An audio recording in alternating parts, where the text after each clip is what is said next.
And right now, February of 2025, Harvest Right Freeze Dryers is actually having a sale just through their affiliates. Now, we are an affiliate with Harvest Right Freeze Dryers. We have our own freeze dryer. We love them. We try to get people to buy them if we can.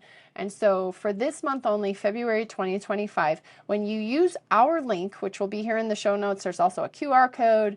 And on our partners page at stealthyhunter.com, if you go through that link, and then when you check out, if you buy a freeze dryer, you can put Love 100 in the at checkout, and you will get $100 off the already big savings that they're having in February. Now, Harvest Right freeze dryers, as we've talked about, they're easy to use, and you can basically preserve everything from your garden, your home, cooked meals, meats, and dairy.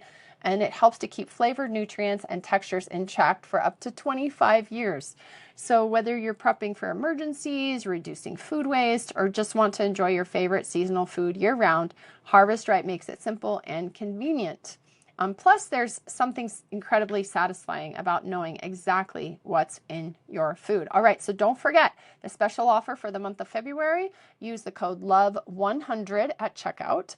If you're listening to this outside of February, make sure to go through our link. You doing that gets you your freeze dryer and also helps to support this podcast.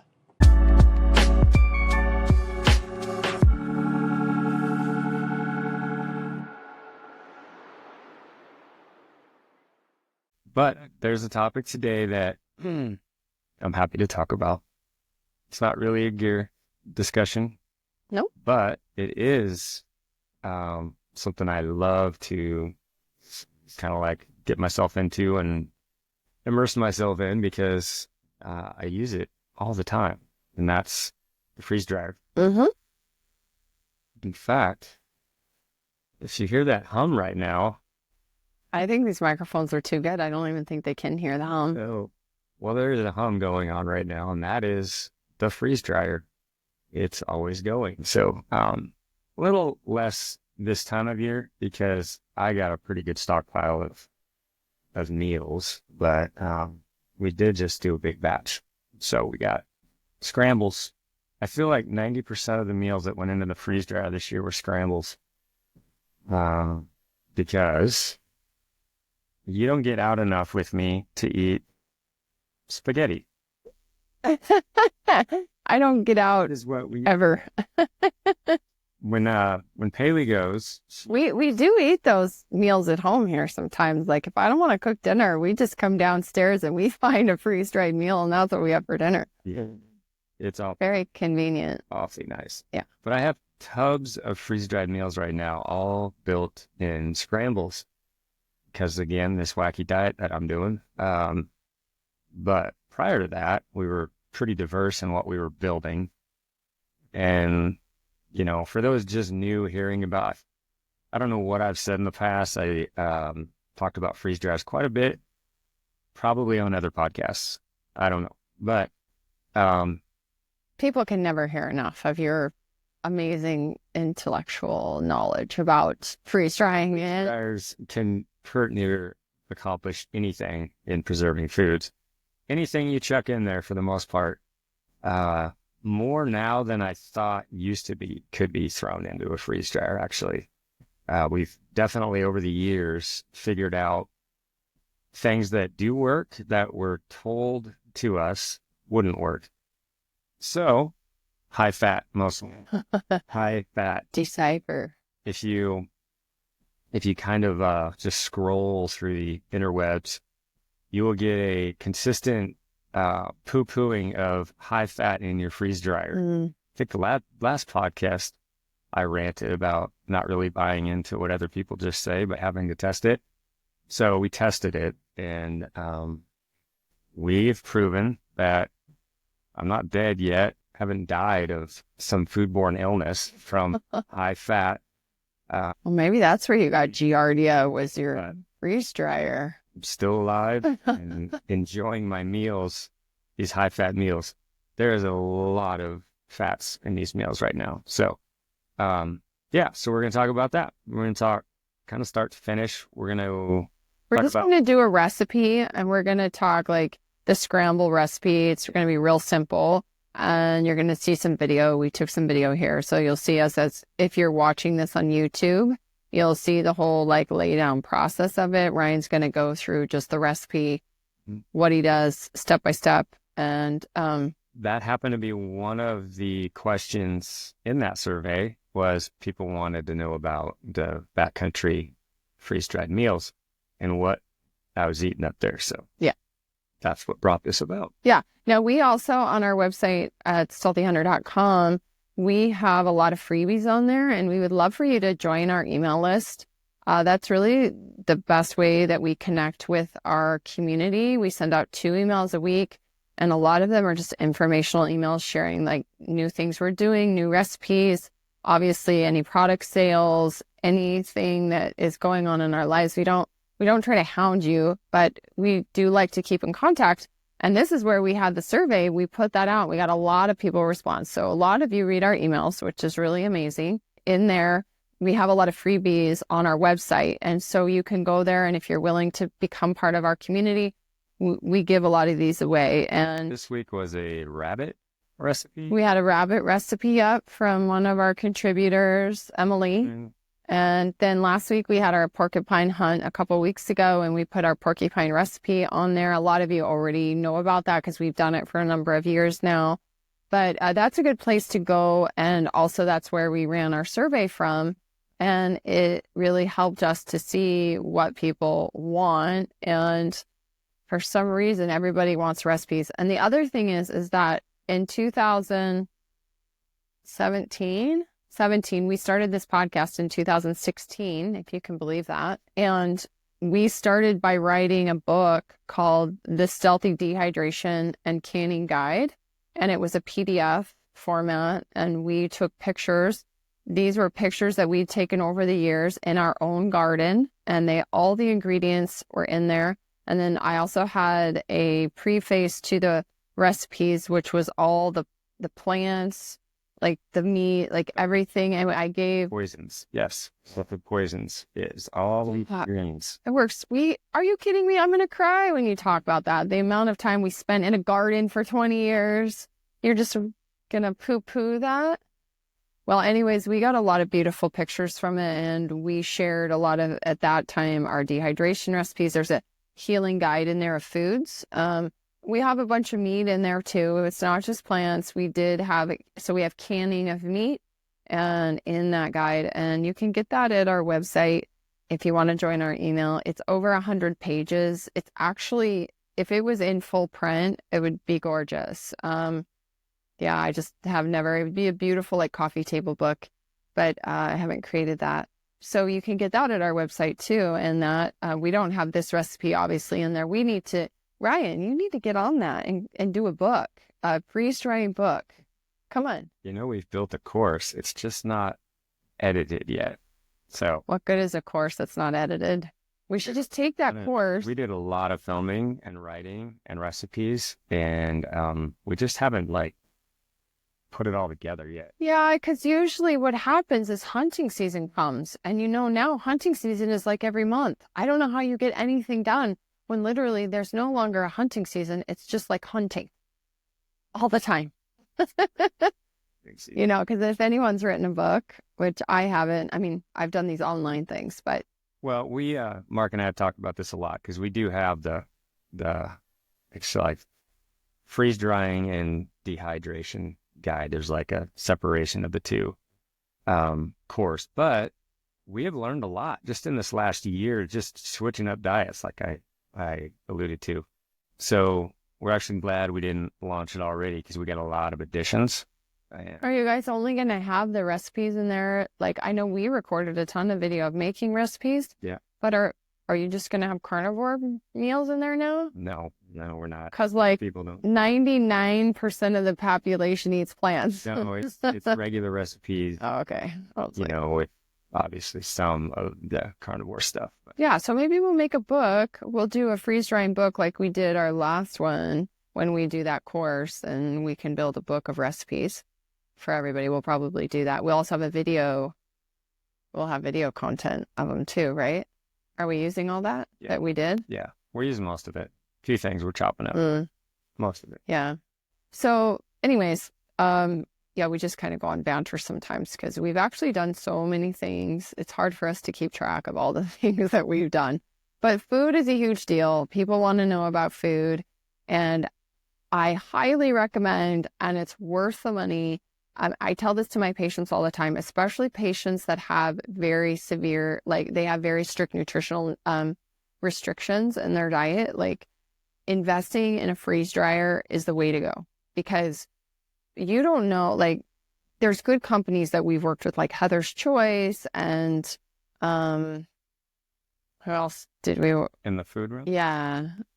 Oh, There's like Peak Refuel, but if you go in and you read the ingredients and a lot of these foods that people are buying, like REI or whatever, I mean, they're just bad. And a lot of people have food allergens. They can't eat wheat. They can't eat this. They can't eat that, corn, all this kind of stuff. So, there's some really good ones now. Like a few years ago, handful of years ago, there is pretty limited out there on what you could find in stores. There are some quality. We've got a local gal just in Bose, Gastronome. She builds really good, like real tasty meals. mhm. People love them.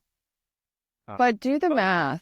Yeah, you do the math. They're very expensive, and there's a reason for it. You can't blame them for them being expensive. No, no, no, no. And good ingredients, and freeze dryers are not cheap, and they're an energy draw for sure. So, it's not like these companies selling meals for 15, 18 bucks are retiring on some beach somewhere. They're not. It's just what it is. But with the advantage of having one yourself and just doing it yourself, you get to build everything that you want. You don't get, I mean, you try it first. If you like it, freeze dry it. You don't have to go through the process of buying these meals and then figuring out half of them you don't like. They don't sit well with you.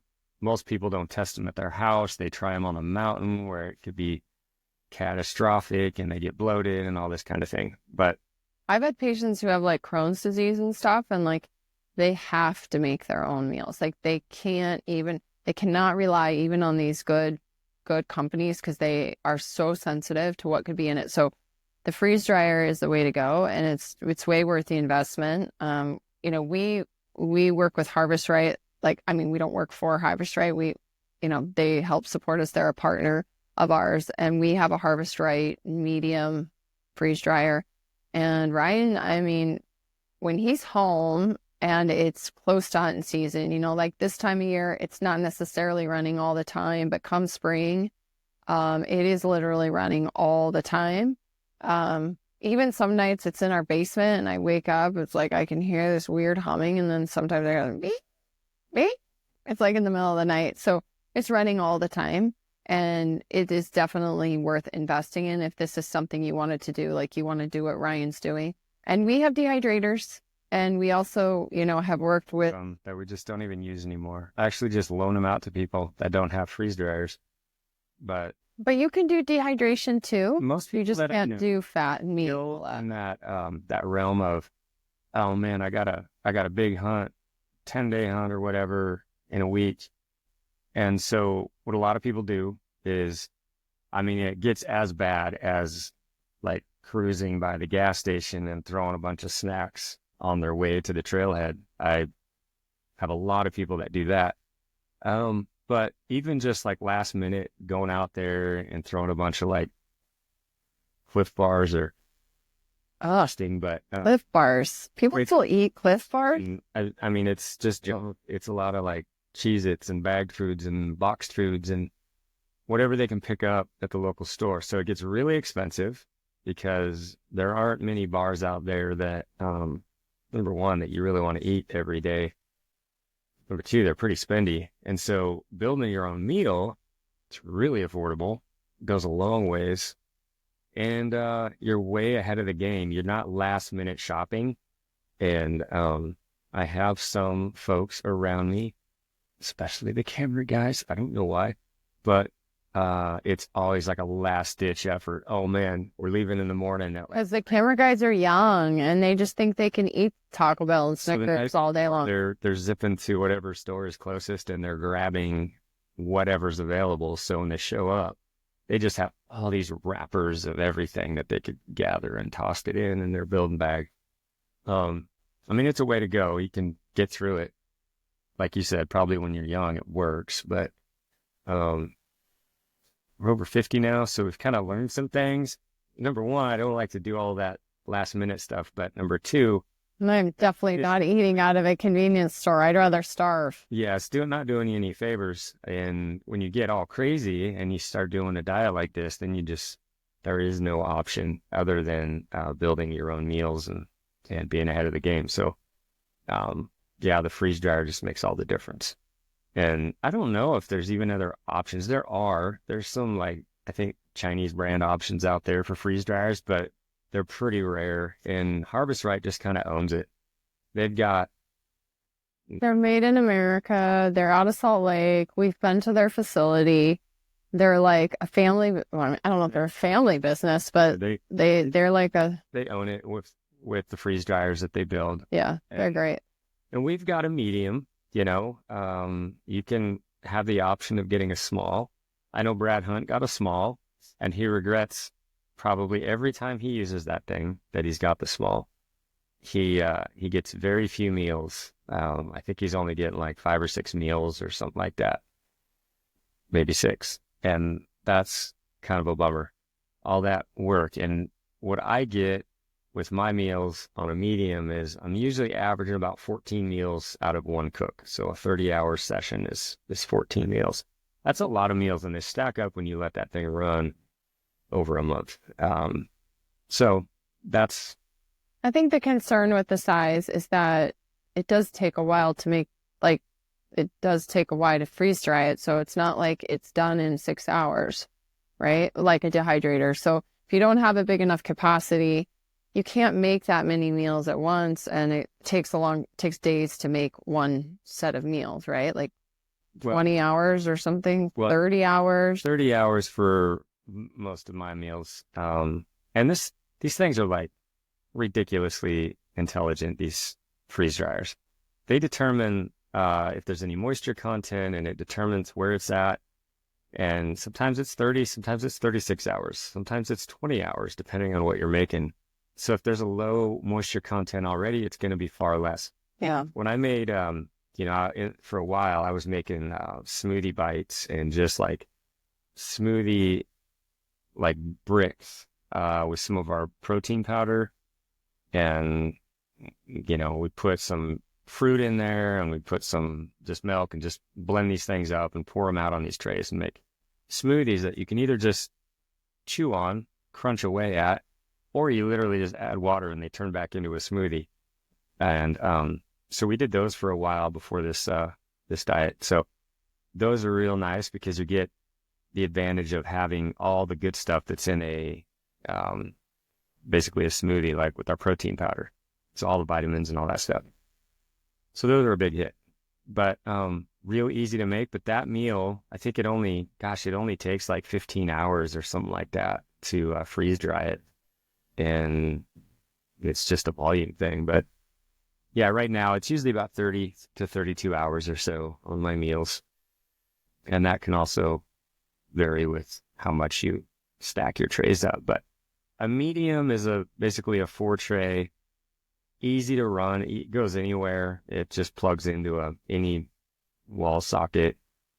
You have to have a dedicated circuit if you go to a larger size. So if you go with a large or an XL, you can make a crud ton of meals, but you also have to like cook a crud ton of meal to be able to fill the trays on an extra large. So you're going to be in the kitchen, like cooking. You're going to need to remodel your house with a commercial kitchen if you're going to get an extra large. I can spend an hour and build this big old giant bowl full of scramble. That's cooking all the eggs and all the bacon and all the stuff, and have it laid out and tossed into the freezer and be done. And like I said, that's about 14 meals, real easy.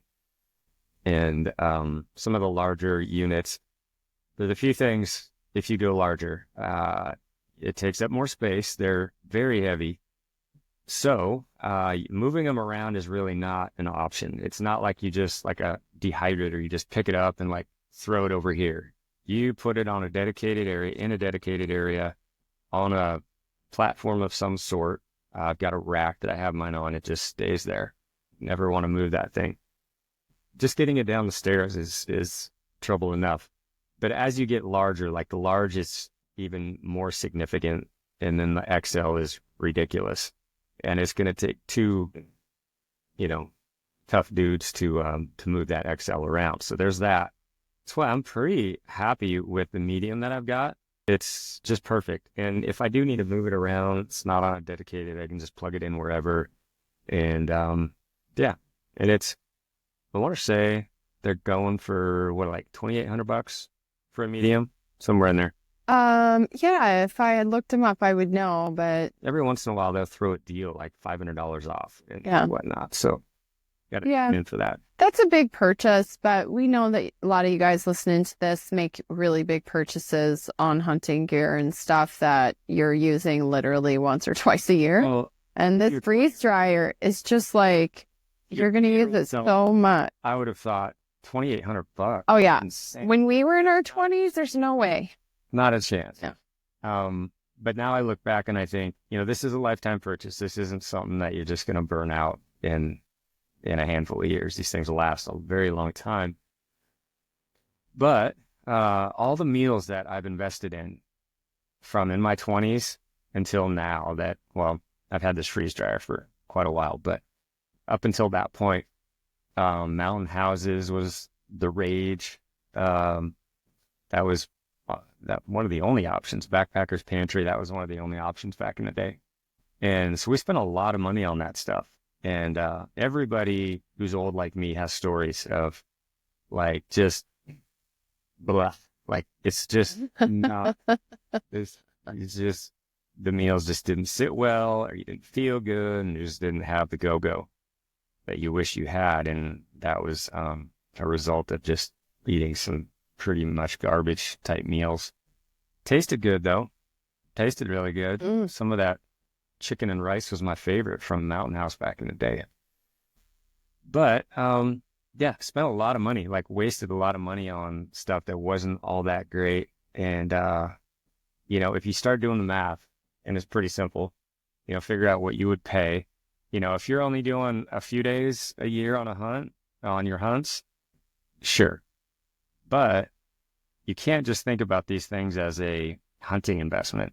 This is like a family investment. For the girls, if you're someone that works and your girls come home or whatever, your kids come home and they just need a quick, easy meal that's still healthy and not out of a box, all you got to do is add some hot water.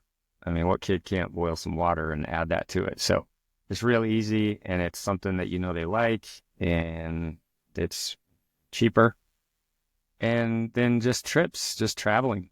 If you don't want to eat airport food and you just want to bring a freeze-dried meal in there, and every airport has a coffee machine somewhere and a hot water machine somewhere, and every gas station is the same thing. So you go in, you get a cup of hot water. If you don't have a jet boil and you put it in, you got a meal. So I take them to work sometimes. Traveling is fantastic with these things. So you can't just look at it as it's just a hunting thing. Well, what's nice, like for me for work is my office has a policy. We can't heat food up in the microwave because it makes the office stink or something. It's crazy. So I basically eat a cold lunch every day, even if it's supposed to be warm. But if I take one of these, I literally can just put hot water in it and I don't have to heat it up in the microwave, and I can have like a hot meal. I don't do it all the time. I should do it more than I do, but that's super quick and easy too. You're in a hurry in the morning, or I want to go to yoga in the morning. I don't want to make my lunch. I can just throw it in my bag and there you go. So, and it works for every meal. Sometimes, you're like, end of the day, you come home and it was longer than it was supposed to be. And it's like, you're starving, but you got to now start breaking stuff out. And if you didn't get any meat out of the freezer that morning, like you should have, the easiest thing to do is just, again, add hot water to a bag and eat what you like. So very convenient. I think if you do some hard math, you're going to realize it's a pretty worthwhile investment. Just, an investment into the family as well.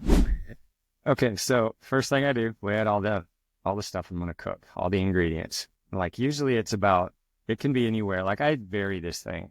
It's generally 2.5 to 3.5 pounds of bacon, and then I will take out 2 bags of the wild game sausage that I have in the freezer. That's going to be pushing a few pounds. Oh, Well, I think each one of those bags is a pound. yeah, I think it's 1.5 pounds. I think we're looking at about 3 pounds of that wild game sausage. And then for a normal cook, I'm cooking up about 50 eggs. So 45 to 50 eggs, depending on how much bacon I throw in there. And then 3 cubes of butter. So Not little cubes. Say what? 6 cubes. Entire About traditional. Kerrygold thing of butter. Yeah, so the Kerrygolds, the big ones, or the Yeah. Coastal brand. Not just a cube, like a little cube. Yeah. So you've got the eggs, you've got the butter, you've got the bacon, you've got the sausage, and then I generally grate up some cheese, and I toss some cheese in there as well, and I just sprinkle some salt to kind of flavor it up a little bit, and that's it. There's nothing else. It's real simple. The process is real simple. So first things first, we use the air fryer on the stove, and we lay out a couple of sheets and fill it with bacon, and we cook all the bacon in there. So while that's going, we go and I'll start frying up some of the wild game sausage and just chop that up a little bit. Freeze dryers, you don't have to get crazy with how finely you chop it like you do with the dehydrator. So it's like, it could be pretty hearty. It could be pretty chunky, actually. And then you get that cooked up, and as that goes, usually we crack all our eggs and put them in mason jars, so they're real easy. I dump the mason jar full of eggs into the blender. It's usually a couple different blends that it takes to do all 50 eggs. Blend them up, and if you're somebody that likes creamier or whatever, you can even pour some half and half or milk or cream in there if you want. If you're one that puts that stuff in your eggs typically at home.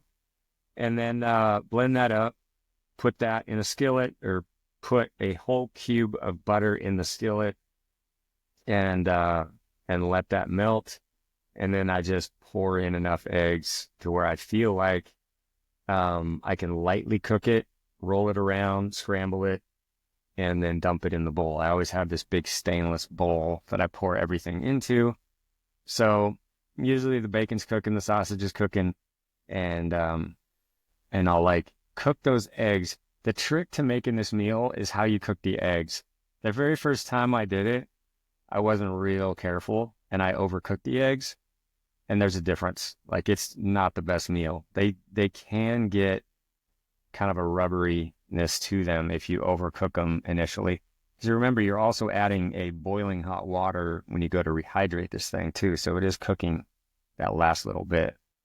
So again, I keep the heat low, cooking the eggs. I stir constantly, always scraping everything out. And I just cook it very lightly. So it's actually fairly wet when I'm done. Pour it in the bowl. And so once I get all the eggs cooked up, all the bacon out, I let the bacon cool, so a little bit of crisp to it, so I can just dice it into a million pieces and sprinkle that in there. And then same with the meat. Once I've got it kind of chopped up and cooked, dump that in. I kind of just sprinkle the cheese in as I go, a little bit of salt as I go, and then give it a good mixing, and that is it. And from there, it's usually about perfect. I can fill all 4 trays. Sometimes I even get one meal at the end that I get to eat. Now these trays come, if you get a Harvest Right, you get trays. They have the trays that fit in, and they've got all the kind of accessories you would need. Stainless. Got a little silicone mat in there to keep anything from sticking. So yeah, I just fill the trays, spread it out evenly. Don't build it too high. That's something that can come back and bite you because it has a hard time pulling all the moisture out if it's built up too high. And there's 2 ways you can do it. You can either just yard it down and toss it in your freeze dryer and push start, and it'll kind of cool the chamber, and then you'll press continue, and then you wait. Or what I usually do is I'll toss it in the freezer. We have freezers in the garage, toss it in the freezer. I'll freeze the entire thing. It's just a quicker process. So now the unit itself doesn't have to freeze it. It's already frozen. So, next morning, get up, roll those trays into the freeze dryer, push start. It's still going to want to cool the chamber for 15 minutes, hit continue, and then walk away, and magic happens for about 30 hours. And then at 30 hours, it gives you a little beep. And what you want to do is check it and just make sure.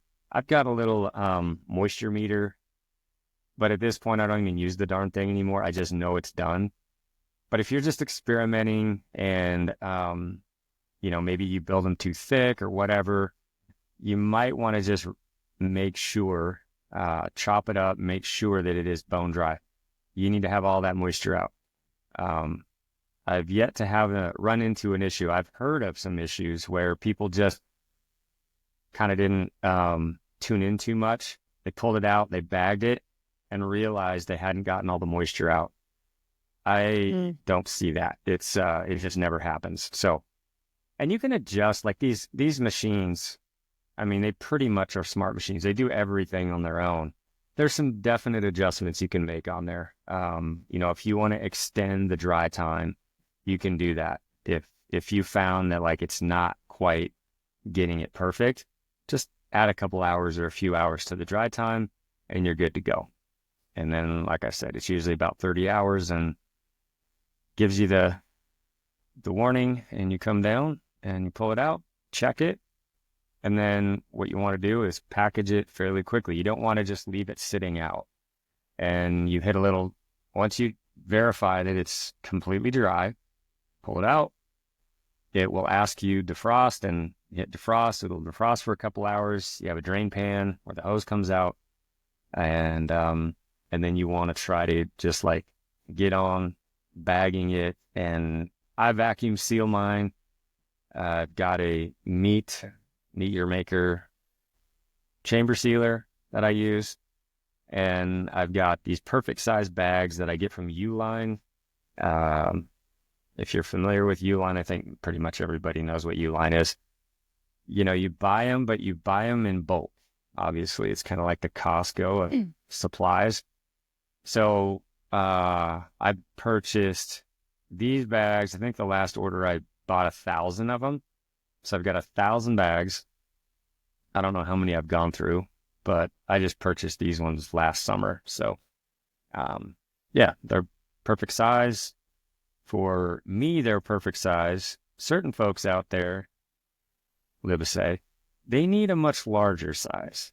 For some reason, it's not enough to get, I am crammed stuffed full with. I don't know how you eat more than that. That is so much. Some people need a much heftier portion, but, it's up to you to figure out. So, there's a million different options when it comes to bags. There's Mylar bags. There's food grade Mylar bags for sure.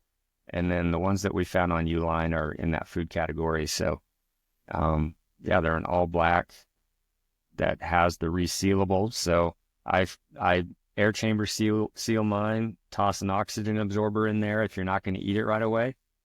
And that's how I do mine. You don't have to vacuum seal it. You can also just throw an oxygen absorber and go a very affordable way and just heat seal it. And we've got a heat sealer, and you can do that and just grab it and go. So that's the process. It's real simple, real easy. Toss them in a tote. Yeah, the most difficult part is just laying down the money for the freeze dryer. And then once you do that, you're going to be so glad you did. It's a pretty cool process. And the food tastes amazing, fresh. Put anything in there. Yeah. Comes out great. That's what's cool is, it's funny because my dad just purchased one. He was like one of the last ones in the family to go for it. That's funny because your dad doesn't have a problem like spending money on expensive things. That's like, that's true. I don't why know. would he? This purchase escaped him because it is a high price purchase. But he is he's turned into this hippie, very huge hippie. he harvests everything off his property. I know He's a seems like I used to be. I feel like he's like you and I used to be. We used to be like that's where I'm garden. Yeah, true. gardening and all that. He's like a master gardener. But now he's gone above and beyond the gardening, and he forages. He wanders his 60 acres, and his property butts up to He lives in a national beautiful rainforest. So he harvests the mushrooms. I'm pretty sure every day he's out there wandering the property, harvesting mushrooms, spring or fall. So it's, obviously in the fall, you're pulling shanties, chanterelles, things like that, oysters. And then in the spring, you got other options with morels. He used But to he's do all more into the medicinal mushrooms. So he's out there grabbing artist conch, and he gets reishi. burdock root, nettle, and then he makes tinctures. And he makes tinctures, He just sent us a bunch of tinctures and salves. yarrow, rosemary salves, and I know. he's Hi, Taco. Hey. quite the hippie these days. But he's excited because he just finally made this purchase, and so this will be his first year going into gardening season that he can preserve all of the herbs that he does. So he grows a lot of herbs, and now he's going to grow even more because he can preserve them and just freeze dry them and have herbs galore. So it's a pretty sweet deal for a gardener, a forager, hunters. Yeah, it's definitely something that those type people should have. So yeah, but it is expensive, but like I said, it's a great investment for everyone, I feel like. Yeah, definitely worth it. Yep. If you're hearing purring right now, it's because my cat is in my lap and she's so needy and lovey. And I just recorded a podcast by myself and she did this. Yeah. Okay. All right. And her name's Taco. She'll now become a regular on the Hunt Harvest Health podcast. And yeah. So sorry. Stop. Okay. Yeah, well, that was good. That was a recipe. Like I said, we will have probably just in the show notes on our website, wherever we'll have this recipe. You can download it, and along with many others that we have on our website, like hundreds of recipes. And I'll finish with this, and I've already talked about that, but that meal right there. So the only thing I left out is I mentioned 3 cubes of butter, big cubes, so 6 cubes. Those all go into that 14 meals. So you can do the math. There's a lot of butter per meal. But that's why these meals work for me. So when you're animal-based and you need fat, you got to add butter. Butter is like your best friend. So these meals work really good doing it that way. Butter is not something you just toss in the freeze dryer and freeze dry. But when you cook it in with the other things, the meats, the eggs, whatever, it's just in there and it turns out. And so you've got all that perfect fat in your meal. And I do 2 of those a day. I did that the entire season, all through the season. Every hunt was 2 meals a day. And it's so fatty and it's so packed with basically where I get my energy from, that 2 meals and don't need a snack in between. So it's pretty much perfect for this carnivore thing. Mm-hmm. And I mean, I guess you could do a variation if you are still a poison consumer and you want some onions or some tomato or something in there. You can add that in and just make it like you would make it at home and eat it, really. And then, you may not want as much butter because you don't need as much butter, and you don't want to have diarrhea all over the mountains. So you don't eat so much butter. Really don't want that. I don't know. I see how much butter goes in it. I'm like, but he's very used to a lot of fat now, so it works great for him. But maybe you want to start out slow if you're not doing keto carnivore and you're not used to that much fat yet. But yeah, you can add anything. I just build your meals how you build them at home, and that's kind of what your digestive tract is used to, and you won't have, bloating and kind of upset stomachs and things like that on the mountain. Yeah, maybe don't start your carnivore journey the week you go hunting and try your meals, or you're going to be like You may be, Ryan didn't have that problem, but I did. So I'm like, hey, and I heard Rogan had the same problem, and everybody else I've talked to had the same problem. Most people have So a couple weeks of transition where it gets pretty ugly. So yeah, I don't know.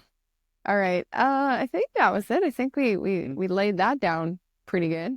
okay, And not even a whole lot of rabbit holes. So no, perfect. we didn't. All right. All right. Everybody have a great week. See ya.